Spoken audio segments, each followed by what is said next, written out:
ma ci wéet benn yoon man Magui à chaque fois dama ciy ànd ak sama naataango yi ku ci mel ni Sistafa ci loo nekk. maa ngi si jàmm bu baax. naka Sista tey Maguette ça va neex na tàngoor gi. lépp moo jëni rek. fu ñu tolloo daal. ça va sant yàlla ba ñu bàyyi la nga ma nuyu. leen nuyaale di nuyaale suñu mbokkum téléspectateurs yi ñi ñuy seetaan ca monde entier bi di nuyaale suñu directeur bu ñaawul boobu ak suñu directrice bi di nuyaale sama mbokk soosé aussi di leen naan seen doom a ngi leen di nuyu di ànd ak yéen. nuyu waaleel ma leen ngeen wax leen maa ngi ñëw léegi Casamance lekk si màdd ak mango. instant bi est-ce que ñoom ñoo la gën a yàkkamti ak ñoo mën a teral gan nga ni ma ak ñoo bëgg a gan. dégg naa loolu nag naa ko ñu teral. incha allah. mu nekk loo xamante ni dafa lëmbee réew mi torop torop torop torop temps yi xaw ma tendance lañ ko def xaw ma lan lañ ko def mais daal bari na si Tafa. soxna Maguette daan naa dëgg ñu ne xale jigéen ñi ñoo dul nangu sëy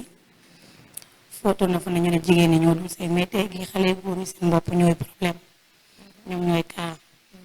man damay koo xamante ni ànduma ak jigéen ñi ànduma ak góor yi mais actualité tey gi ñu nekk nii gars dañ ko def actualité divorce bi da ngay gis góor dugg ci yow takk la réyeen ko rek pour am lu mu soxla si yow un mois 2 mois rek mu divorce ak yow may la sa baat te gars yi bu ñuy wax ku jigéen ki rek la ñuy sonk chaque fois. léegi bu ko defee dañuy jéem a ñëw ci cause yi ndax pour ñu mun ci waxtaan xuus ci bu baax a baax jariñ ci ci war a jariñu foog ñu xuus ci lan moo koy indi lan mooy cause bi. bon Maguette cause bi lu doon cause bi bëri na parce que da ngay gis ñoo xamante ñaar ñoo xamante ne dañuy sëy ñu naan exemple seen vidéo àndul wala ñoom ñaar kenn ku ne dajoo ak sa am sœur am côté boo xamante ni ku góor ki dee tëxëb wala ku jigéen ki tëxëb ba ku góor ki woon la jikko boo xamante ni nekkul ci moom mu dem ba am lu mu bëgg ci yow mooy takk la yóbbu la biir këram soog laa woon facette dëggam nga gis ku jigéen ki aussi des fois nga ñëw ku jigéen ki sérieux nga ne kii de yow na macha allah nga dugal ko sa kër mu rabajo kër gi. ok nga dugal ko sa kër mu rawaje kër gi mais selon man dama yaakaar ni que xam nga léegi nag mariage dafa xaw a modernisé. yaa anytime yaa ngi dégg enterrement des filles nga mën a xëy des sa sañse dem ñu make up lu rafet nga toog ci kaw lal bi teg kool gi sa kaw photo ku ne di la statut di la laal heure de ménage nga yaakaar ne loolu tamit poussé wu ci xale yi. waaw da nga gis xale yu bari tey gi Maguette blanc bi ak anytime bi ñoo leen siy pousse. ak a am doole. da ngay gis ku sëy def 2 mois mu divorcé wala 3 mois mu divorcé. dëgg la même pas 1 an nga gisaat ñu ne am na jëkkër. dëgg la. nga gis aussi benn côté ku góor kii lay takk lu mu lay wax si njëlbeen ba ak li nekk ci biir du doon benn. dëgg la. nga dem ba mu takk boo melee ni comme sama genre yi fii nga dem tey suba ginnaaw suba nga ne noo gis loo xamante ne waxul ko woon nga dégg lool nekk koo xamante ne jikkoy tubaab ngay yor bëggoo ku la fen te bëggoo koo fen nga gis ne que kii de lu mu doon wax yëpp ak lu mu doon doxalee yëpp déggul ci moom. foofu nga daanelee foofu lay jëlee muy fen bi. en général gis nga góor ñi ñu ci baari ko di que ñoom ñooy poussé jigéen ñi pour ñu tas ndax tey da ngay bëgg jigéen mu jaral la lu nekk kase kase di ko fen mais tey jii nii buñ lay fen di la fen nga ñëw ci fekkoo fi loolu certes nekkul ni nga da nga nekk koo xamante ne da nga koy toppee intérêt wala dara mais plutôt fen bu mu la fen moo la metti. si sa Maguette avant tout xam nga lan laa la bëgg a wax ni sujet bi nga laal tey dafa doy waar. dëgg la. kaa yu ma si bëri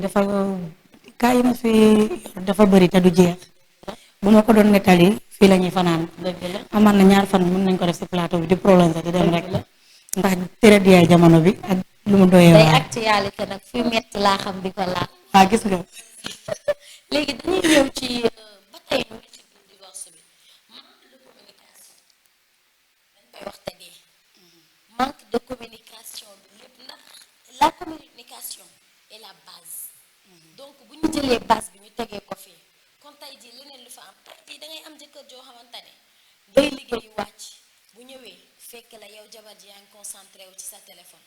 nga am jëkkër joo xamante ne bu ñëwee xoolul lu la neex xoolul lu la naqari xamul tey nan nga yendoo ci kër gi wala tey nan nga yendoo ci liggéeyukaay ba. wala nga gis soxna bu borom këram wàcc aussi xoolul ci lan la yendu genre comme ni nga ko waxee si wàllu moo ko góor ki si diggante mag ki jigéen ki am na jigéen yoo xamante ni aussi seen borom kër yi bu ñu wàccee liggéey téye saak sax duñ ko def. loolu moom bari na ci ay jigéen. jigéenu léegi yii ni mun nañ laa sëgal ba ba ñuy am doom bu mag gis nga bu ñu amee doom boo xamante ni 2 ans 3 ans xale yi est-ce que ñoom bàyyi nañ. tey da ngay liggéey ba wàcc tàngalal sa papa añ bi jëlal torchon bi nga tegal ko sa papa defalal lii sa papa ñu ngi tëdd ci seen canapé di tegal ko manipuler saagam seen bi si biir néeg bi.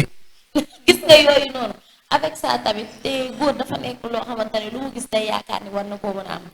tey jii bu nekkee ak moroomam boo xamante ni dafa am jabar ju mel ni man xam nga di ko occupé bu baax a baax léegi moom bu ñëwee di ko nettali xaritam bi day jàpp ni que moom amul jabar moom sëyul bu ko defee tamit day jéem a dem uti ci leneen léegi laa fa la divorce nag di tàmbalee ba après mu am loolu aussi ci la ma wax la léegi góor yi tey xaar ñu ay exemple seen xarit di toog di maanaam bakkal seeni jabar seen kanam dañuy romb benn xale bu jigéen bu wóobat surtout génération bu bees bi ngay gis xale bu bi yeewu bu la téye benn far rek bu ko defee ak yow boo ñëwee sa kër doo am jàmm dëgg la boo jàkkaarloog sa jabar sa day mel ni sa moroom góor nga jàkkaarloo lay dëgg la ndax tellement que jigéen yi lu ñuy bàyyi seen loxo mais aussi jigéen yi lu ñu bàyyi seen loxo am nañu si ñoo xamante ni tamit aussi lu góor yi ñoo koy causé. mais kay nag ma wax la fii jigéen fii toppatoo seen jëkkër buusewul de ndax tey jii nii jigéen bu fii toppatoo sa jëkkër tamit fu mu toog madame rek lay waxtaanee da ngay dem ba d'une part sax dañ naan da nga ragal sa jabar. yooyu góor ba tey mu ngi am mais mun naa ne bi tout question ni histoire la wala exemple dama koo gis muy jigéen joo xamante ne daa sëy ba dee kër gu mu dëkkoon ñëpp ko ñeewoon ndax lu mu doon comporté ak jëkkëram bu ko jëkkër gi joxul kenn du ko xam bu ko dóoroon sax ba muy bëgg a dee ba ñëpp yëg ba ñu gis ko muy jooy bu xëyee si lendemain bi day mel ni du moom des fois mu génn sa dëkkandóoram mi naan ko yaa ñàkk jom xanaa amoo fi ay mbokk. nga yaakaar ne loolu sëy jar na ko. waaw siste Maguette ndaw genre exemple ki ma lay wax noonu yaayam wax na papam wax mu dëgg mu ne sëy ko tax a jug ndax buñ koy muur di ko yóbbu kër jëkkëram loolu lañ koy wax dañ ko ne suukar la ak kaane te da ngay mëkk bi boo ëllëgee nga mëkk bee sëyal te yàlla sax tax sëy lañ la sant mu fekkoon mu am fa bant boobu taxoon mu gën a fonk sëyam ba tax na des fois jëkkër gi da koy dóor ba xotti yëréew mi yëpp kaw ba suuf muy jooy doom gi di jooyaale. nii foofu tamit dama fay ñëw ndax sëy bu ñu demee ba di lay jaawale ak fas maanaam di lay dóor ak bëccëg suba ngoon laa man je te conseille ci sama xalaat bu gàtt ndax xam nga lan moo tax sëy man je me disais que ñaar ñu bëggante la ñu ànd xam nga ba ñu ñëw ndax ku la ci sama yaakaar ku la ñaan si bëgg na la ngeen ànd tey ji bu mbëggeel am seen diggante ba ñu mayee leen kon nga yaakaar ne ki la lépp lu protéger la léegi ku la war a protéger ba di lay dóor ak di lay toroxal kon est-ce que foofu amati nga fa place. da ngay gis góor ñëw bëgg nekk ak yow rek wala takk la rek mu lay fen di la dóor di la wax lu ne nga yaakaar ne ak kii de mun na maa yor wala mun na maa protéger te daanaka ñoom ñuy góor yi ñooy suñuy pap ñooy suñuy grand frère ñooy suñuy càmmit kii lépp daal tegi bu ñu nekkee ak ñun comme lu ko olof di waxee jigéen xelam motul ñun ñooñu wala matale dañu tettee ñoom it aussi ñu leen di tettee di ànd ak ñoom mais góor yu bari tegi def ñu loolu dañuy violence agressive ak seeni jabar et en plus si Stéphane tey jii nii am na sëy dañu jàpp ni que bu amee rek divorce bi te am na ay sëy yu baari jamono yi ñu toll mais jigéen ñi dañu ragal le mot divorce tellement que dañ ko garaawal bonal ko bon boo xamante ne da ngay gis jigéen boo xamante ne dafay nekk ci koñ ba maye mu sëy ñëpp xam nga ban baat la ñuy wax ah kii de du fa toog kii de du fa toog te gis nga foo fekk kuñ naan du fa toog kooku rek moo bëgg a rayante waaw tey da ngay gis koo xamante ne day rayante ba dee lu nekk ci sëy kenn ku ci nekk naan ku ma waxoon ni diw mën naa mun ñu duma ko gëm par yàlla weddi te gis nga yàlla dafa mën a natt à chaque fois xam nga lay natt fi nga xamante ne ñëpp fa toog te kooku day am intention toog ci sëy bi ba dee léegi yàlla bu weddee rek après ñëpp dañuy jëlaat këpp si kaw da ngay dem sa propre famille sax dootoo fa xajati te pourtant ñu gën a xam lan bu la ko jëlee mais dootoo fa xajati tellement que lan la ñuy wax dafa bëgg tas sa yem dem di taxawal. da ngay dem sa nekk si kër ji chaque fois nga gis ku la ut histoire nga tourné rek wax ko benn kàddu rek mën na la yow mi nga xam te ne bëggoo sëy dangaa ba tas sa sëy pour ñëw toog fii di xatal la kër gi. te tamit goro yi ak njëkke yi dañoo jàppaleetul xale yi goro yi ak njëkke yi dañu jàppaleetul xale yi ñu sëy laa nga fu intéressant nag si dañuy waxante dëgg fu ne la ñuy laal de fu nekk la ñuy laal dangaa garaaw ma loolu tax nga neex ma barki rasulillah léegi da ngay koo xamante ne sëy rek a koy tax a jóg waaye billaahi goroom bu jigéen bu muy fekk si kër gi wala goro bu góor ndax woon dañu naan goro jigéen kese mais ñu góor yi aussi si biir lañ te dañuy def si suuf kenn du ko xam waaye gis naa koo xamante ne moom goroom bu jigéen moo ko fattoon ak njëkkam te benn côté bajjanam moo ko doon may lu bëri mais saa yu demee foofu tabaski rek dañ koy toroxal di ko ñoññantal ba bu lu muy ñibbisee kër jëkkëram bu ñëwee te du tax mu am bànneex si jëkkëram jëkkër gi di doxaan partout gauche ak droite di topp ay xaritam di ko def ba mu koy teg bët des fois mu naan ko doo wax ndaw si du ko faale muy tëgg ni tama ndaw si di wuyu di dóor di saaga. te nga yaakaar loolu divorce gënu ko ba ñu waxantee dëgg. waaw pour te dire ndaw si bu mu sonnee. da siy génn. mais xam nga tey jii loo xamante ne dalay lenn lii du dem nga yaakaar ni nga teel cee génn gënul nga dem ba mu ñaaw. non des fois mën nga muñ ne xaaral ma muñ parce que nit gis na fi góor bon muy jigéen dugg ci moom defar ko ba mu nekkaat nit góor gis na jigéen ci mbedd mu for ko toppatoo ko defar ko ba mu nekk nit. loo bëgg baaxal mu baax. waaw gis nga tey jii nii divorce du gàcce. divorce du gàcce ndax am na genre sëy yoo xamante ni boo ci nekkee. nga génn ci. moom moo gën ndax tey jii nii gis nga ñun dañoo sëy fu ñu war a sëyee. toog fi ñu war a toog. tas nag fa ñu war a tasee. ba nga xamante ni kenn dégguñu ci lu ñàkk fayda. kenn gisuñu ci lu ñàkk fayda.